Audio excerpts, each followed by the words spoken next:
नमस्कार. चिदविला स्टुडिओच्या brand stories या सिरीजमध्ये तुमच्या सगळ्यांचं स्वागत आहे. या सिरीजमध्ये आपण विविध व्यावसायिक उद्योजक यांच्यासोबत गप्पा मारणार आहोत. त्यांच्या व्यवसायातील प्रवास, त्यातून इतरांना मिळणारी प्रेरणा, या सर्व गोष्टींवरती आपण या सिरीजमध्ये चर्चा करणार आहोत. आजच्या आपल्या एपिसोडमध्ये एक वेगळा ब्रँड आपल्यासोबत आलेला आहे. आपल्यासोबत आज आहेत रोहिणी वांजपे, ज्यांनी एक वेगळ्या प्रकारचा ब्रँड उभा केलेला आहे. बीइंग वुमन या नावाने एक मासिक गेली 5 वर्ष त्या चालवत आहेत. या मासिकाचं वैशिष्ट्य असं की खूप वेगळ्या पद्धतीने फक्त महिलांसाठी विविध विषयांवर माहिती देणारं, महिलांसाठी विविध विषयांवरती प्रेरणा देणारं हे मासिक ठरलेलं आहे. आणि अवघ्या 5 वर्षात केवळ महाराष्ट्रच नव्हे तर जगाच्या कानाकोपऱ्यामध्ये या मासिकाला, या बीइंग वुमन या ब्रँडला खूप उत्तम प्रतिसाद मिळाला आहे. तर त्यांचा हा प्रवास कसा होता, तो नक्की त्यांनी ब्रँड कसा उभा केला, हे आपण आज जाणून घेणार आहोत. रोहिणीताई, तुमचं या सिरीजमध्ये मी स्वागत करतो. थँक्यू. माझा पहिला प्रश्न असा आहे की बीइंग वुमन हे सुरू करण्यापूर्वी तुमचा प्रवास काय होता, तुमची पार्श्वभूमी काय होती? बीइंग वुमन मासिक सुरू करायच्या आधी जवळजवळ एक 15-20 वर्ष तरी माझा मीडियामध्ये, व्हिडिओ मीडियामध्ये मी भरपूर काम केलं होतं. मी मुंबईला ATN नावाचा चॅनल होता. अर्थात तो तुम्हाला माहिती नसेल, खूप जुना आहे. 96ला मी त्या चॅनलमध्ये काम करत होते. तिथे त्यावेळेला हे इलेक्ट्रॉनिक काहीही नव्हतं, सगळं ॲनालॉग होतं आणि डिजिटल काहीच नव्हतं. सगळं एक फ्रेम घेऊन हे लोक एडिट करायचे. ते सगळं मी बघितलं होतं. व्हिडिओ कसा बनतो, नंतर इंटरव्ह्यू पण असायचे, बऱ्याच वेळेला नवीन मॉडेल्सचे असायचे. आणि चॅनल कोऑर्डिनेशन म्हणजे चॅनलचे जे अर्थ स्टेशनला जी माणसं काम करायची त्यांच्याबरोबर कोऑर्डिनेशन करणं माझं काम होतं.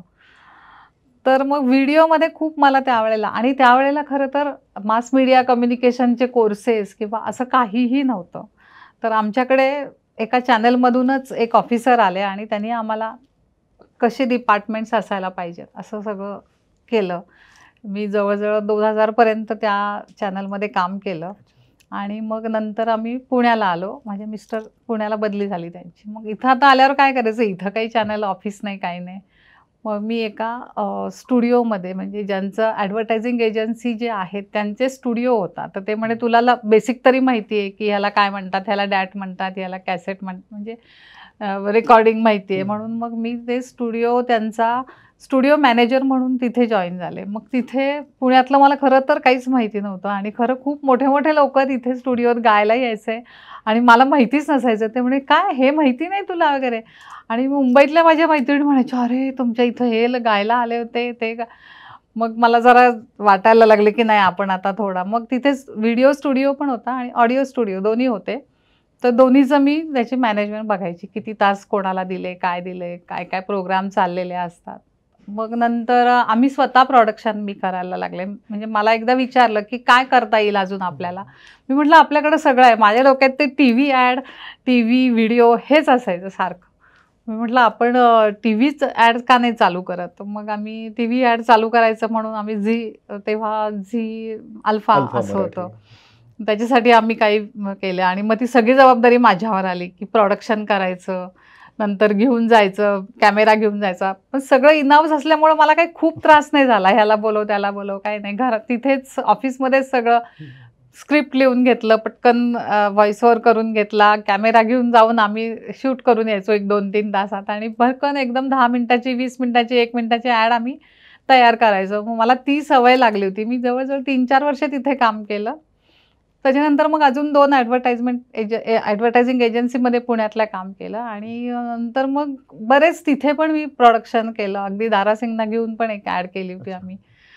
नंतर मग मला काही दिवसांनी वाटायला लागले की आता आपण आपलंच करायला काय हरकत आहे, जर मिळतायत आपल्याला संधी. आणि एका विशिष्ट वयानंतर आपण दुसऱ्यांचे ऑर्डर्स घेऊ शकत नाही की नाही हाच पाहिजे एडिटर, नाही मला हाच पाहिजे किंवा मला हाच कॅमेरामन पाहिजे, असं ते जरा मी सुरू केलं. आणि मला त्यावेळेला भरपूर कॉर्पोरेट फिल्म्स, TV ॲड्स नंतर बऱ्याच केल्या. म्हणजे मी दिल्लीची धानुका ॲग्रीटेक लिमिटेड नावाची कंपनी होती, त्यांच्यासाठी बरंच काम केलं मी. असं करत करत मग मी ॲब्सोल्यूट मीडिया सोल्युशन माझी स्वतःची कंपनी चालू केली त्याच वेळेला. आणि मग त्याच्या अंडर बरेच काम केलं. टीव्ही शोजमध्ये मला खूप इंटरेस्ट होता, कारण माझं बेसिक नॉलेज होतं ना टीव्हीचं होतं. मग मी कोणीतरी असंच म्हणालं, की आपण एज्युकेशन, ॲग्रीकल्चर ह्याच्यावरती वेगवेगळे प्रोग्राम करू शकतो. तर मग पहिलं म्हटलं चला एज्युकेशनवर करूयात. म्हणून आधी आम्ही रेडिओ प्रोग्राम केलेले होतेच, कर्वे स्त्री शिक्षण संस्थेचे. तर दुसऱ्या वर्षी आम्ही गेलो. म्हटलं सर आपण करूया का? तेच एपिसोड लावूया. म्हटलं कशाला खर्च करतात.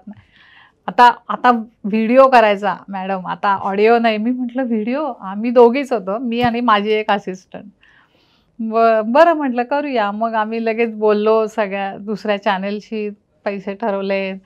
नंतर सगळी टीम उभी केली, नाव ठरवलं आणि खरोखर आम्ही टीव्ही प्रोग्राम केले, करिअर गुरु नावाचे. नेक्स्ट इयरपासून दुसऱ्या चॅनल मला अप्रोच झाले आणि करिअर गुरु नावाचे प्रोग्राम जवळजवळ 6-7 वर्ष दरवर्षी आम्ही मे, जून आणि जुलैचे काही आठवडे असे करिअर मंत्रा, करिअर गुरुचे एपिसोड्स मी केले. भरपूर इन्स्टिट्यूट केला. टोटल 30-35 एपिसोड तरी झाले असतील. आणि त्याच्यानंतर मग थोडंसं त्याला सोशल मीडिया आला. सोशल मीडियाचं आम्हाला तसं तेव्हा काहीच माहिती नव्हतं. पण सोशल मीडिया आणि टीव्ही दोन्हीचा ट्रान्समिशनमध्ये सगळ्याच फरक होता. त्यांना एकदम क्वालिटी चांगली लागायची आणि ऑडिओ, व्हिडिओची क्वालिटी ह्या सगळ्यांसाठी आम्हाला भरपूर दडपण असायचं. कारण कधी कधी कॅसेट पाठवली की ती परत पण यायची. आणि ट्रान्झिशन कसं झालं सांगते. आधी आम्ही बीटा कॅसेट पाठवायचो टॅक्सी कुरिअरने. त्याच्यानंतर त्यांनी सांगितलं की नाही तुम्ही CD पाठवली तरी चालेल. मग आम्ही CD पाठवायचो हाय रिझोल्युशनची. त्याच्यानंतर शेवटच्या वर्षी सांगितलं की नाही, आता कॅसेट CD आम्ही घेणार नाही आहे, तुम्ही गुगल थ्रू आम्हाला हे करा. मग तेव्हा जरा असं वाटलं, म्हणजे आधी आम्हाला केवढा रात्री 1:30 2-2 वाजता जाऊन आम्ही कॅसेट कुरिअर करायचो. काही नाही, ऑफिसमध्ये बसून एक अर्धा तासात तो पूर्ण एपिसोड त्यांच्याकडे जायचा आणि ते सांगायचं की नाही झालं आता. म्हणजे इतकं बदल झाला. सोशल मीडियाला तर काय तुम्ही मेलवरनं पण देऊ शकता, असंच करू शकता. पण सोशल मीडियाला एवढी क्वालिटी नाही लागायची, हाय रिझोल्युशन नाही लागायचं. तुम्ही अगदी मोबाईलवर शूट केलं तरी सुद्धा तो चालत होतं, म्हणजे चालायला लागलं होतं तोपर्यंत. मग आमच्या लक्षात आलं की आता सगळेजण नाही का म्हणतात करायला टीव्हीला, कारण टीव्हीचा खर्च जास्त होता, रीच पण तेवढाच होता. पण सोशल मीडिया आता सगळेजण करायला लागले.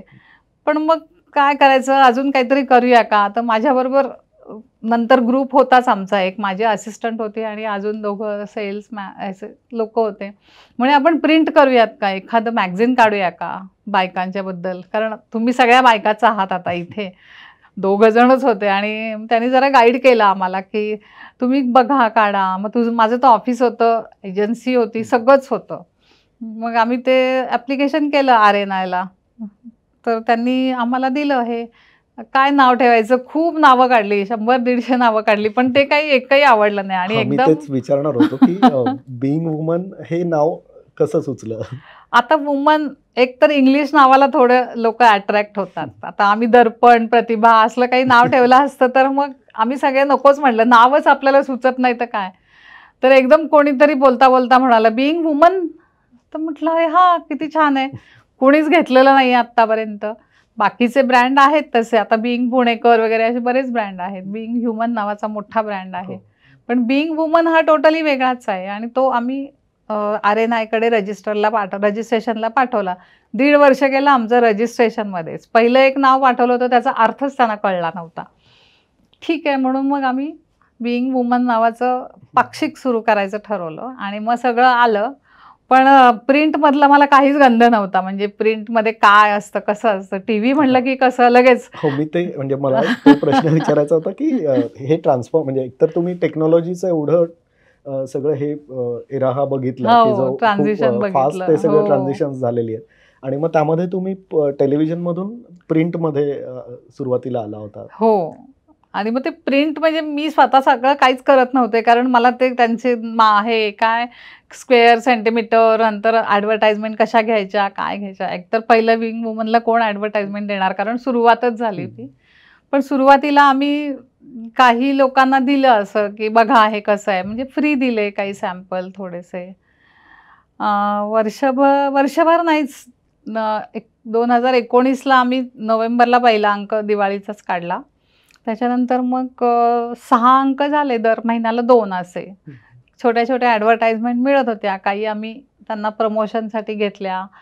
आणि मार्चमध्ये आमचं एकदम चांगला सुरू झालं, म्हणजे मोठे ब्रँड आले, त्यांनी बरेच मोठे चांगले लेख स्पॉन्सर केले. आता म्हटलं चला गाडी रुळाला लागतीये असं म्हणेपर्यंत मार्चमध्ये 22 मार्चला सगळं बंद झालं, जगच बंद झालं, थांबलंच. आणि आमचा अंक आला होता 15 तारखेला, 15 मार्चला अंक यायचा, 17 मार्चला बंद झालं. मग कसं तरी 18 मार्चला आम्ही त्याला देऊन टाकलं ह्याला डिस्ट्रीब्युशनला, आणि आम्ही घरी शांत बसलो. मग आम्ही काहीच केलं नाही. मग मे जून, मला वाटतं जूनपासून आम्ही जून जुलै ऑगस्ट 3 महिने आम्ही डिजिटल अंक काढले. ऑगस्टपासून ऑगस्ट सप्टेंबर परत प्रिंट केलं आणि चालू होतं 4 वर्ष 3 वर्ष असं चालू होतं. पण काय झालं, थोडं कळलं लोकांना बरोबरच्या की ह्याच्यामध्ये आपण काही प्रिंट आता कमी कमी होत चाललंय आणि सोशल मीडिया आता खूप चांगला आहे वगैरे असं. मग त्यांनी जरा काढता पाय घेतला. पण मी ठरवलं होतं, म्हटलं आता आपण बिईंग वुमन सुरू केलंय, लोक आता ओळखतायत. पहिला दिवाळी अंकामध्ये मी सांगते, महाराष्ट्राच्या कानाकोपऱ्यातून लेख आले होते, म्हणजे जी गावं आपल्याला माहिती पण नाही आहेत, त्यांची भाषा पण वेगळी, मराठीच भाषा. म्हणजे तुम्ही कधी बघितलं तो अंक आहे आपला वेबसाईटवरती आहे. मराठीच मध्येच इतके वेगवेगळे विषय होते, वेगवेगळे भाषा पण त्यांच्या इतक्या छान वेगळ्या होत्या. नागपूरवरून आले होते, नंतर इकडे सांगलीजवळ एक गाव आहे तिथून आले, कोकणातून आल्या होत्या, मालवणी, थोडंसं मालवणी टच असलेल्या, गोव्यातून आल्या होत्या, पुण्यातून तर होत्याच, मुंबईहून, नवी मुंबईहून, इतक्या लोकांच्या कथा आल्या होत्या त्या अंकात. तेव्हा मला असं वाटलं की नाही, म्हणजे आपण पूर्ण महाराष्ट्र कव्हर करतोय. आणि करोनाच्या मध्ये मला वाटते आम्ही तेव्हा चालू प्रिंट नव्हतं केला, पण तेव्हा आम्ही जगातल्या काही देशातल्या मराठी बायकांकडून लेख मागवले होते की तुमची आता करोनामध्ये काय अवस्था आहे. तर तेव्हा लंडन, ऑस्ट्रेलिया, अमेरिका, नंतर साऊथ कोरियामधून आले होते, दुबईमधून एकीनं लेख पाठवला होता, न्यूझीलंडमधून एकीनं लेख, असे एक 10 लेख आमच्याकडे बाहेर, म्हणजे इंटरनॅशनलच, की काय चाललंय त्यांच्या इथं. कोण सांगत होतं आमच्या इथं मॉल सकाळी उघडतात, कोण सांगत होतं अगदी हेच मिळत नाही, सगळे मॉल रिकामे पडलेत, असे प्रत्येकाने आपापले अनुभव सांगितले होते. तर त्यामुळे आता त्यांच्याकडे कायम डिजिटली बिईंग वुमन जातोच.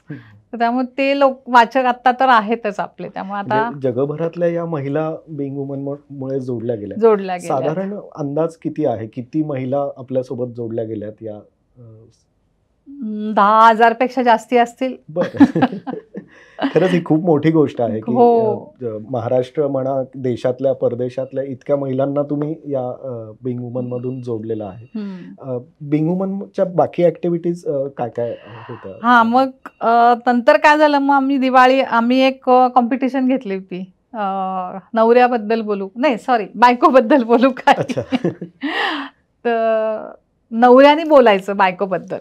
तर ते कॉम्पिटिशनला इतका सुंदर प्रतिसाद आला होता आम्हाला, जवळजवळ एक 40-50 लेख आले होते. त्याचे आम्ही ऍक्च्युअली 10 बक्षिसं दिली होती. त्याचा मोठा बक्षीस समारंभ केला, तो एक इव्हेंट पहिला झाला मला वाटतं आमचा.